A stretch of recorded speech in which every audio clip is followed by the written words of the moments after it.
నేడు సచివాలయంలో సీఎం చంద్రబాబు సమీక్ష, ఆర్థిక శాఖ బడ్జెట్పై అధికారులతో చర్చించే అవకాశం.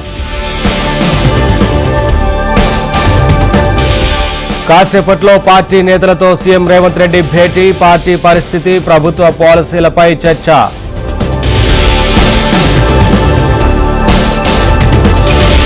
తెలంగాణలో వచ్చే వారం నుంచే రైతు రుణమాఫీ, వ్యవసాయ శాఖలో 9,000 కోట్లు జమ.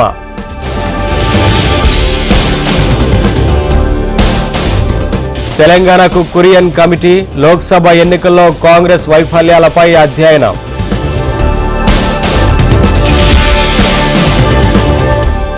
రైతులతో కేబినెట్ సబ్ కమిటీ భేటీ, రైతు భరోసాపై ఖమ్మంలో అభిప్రాయ సేకరణ.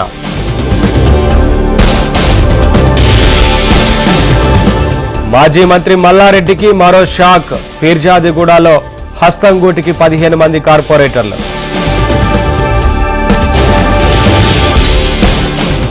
ఐఐటీల్లో గంజాయి కలకలంపై లోకేష్ సీరియస్, కఠిన చర్యలు తీసుకుంటామని మంత్రి హామీ.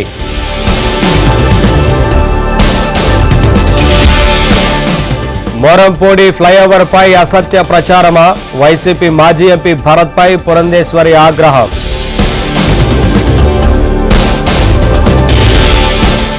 తెలంగాణ నూతన డీజీపీపై ప్రభుత్వ కసరత్తు, రేసులో 2 సీనియర్ ఐపీఎస్ అధికారులు.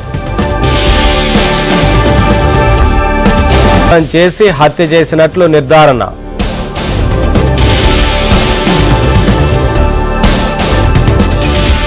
హైదరాబాద్ అబ్దుల్లాపూర్ మెట్లో తప్పిన ప్రమాదం, పిల్లలతో కలిసి తండ్రి ఆత్మహత్యాయత్నం, కాపాడిన స్థానికులు.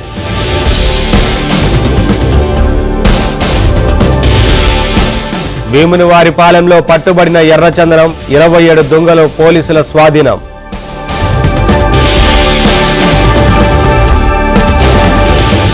డ్రగ్స్ పై తెలంగాణ ప్రభుత్వం ఉక్కుపాదం, పలు పబ్బుల్లో పోలీసుల వరుస తనిఖీలు.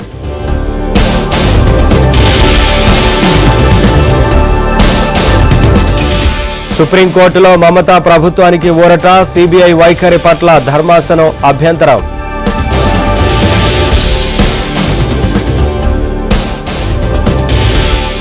విడాకుల తర్వాత భరణం పొందేందుకు అర్హులే, ముస్లిం మహిళలకు భరణంపై సుప్రీంకోర్టు కీలక తీర్పు.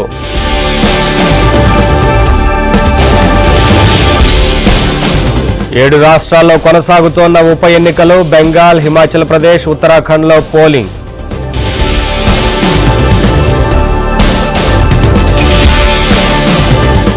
ఉత్తరప్రదేశ్లో ఘోర రోడ్డు ప్రమాదం, ట్రావెల్ బస్సు కంటైనర్ ఢీ, 18 మంది మృతి.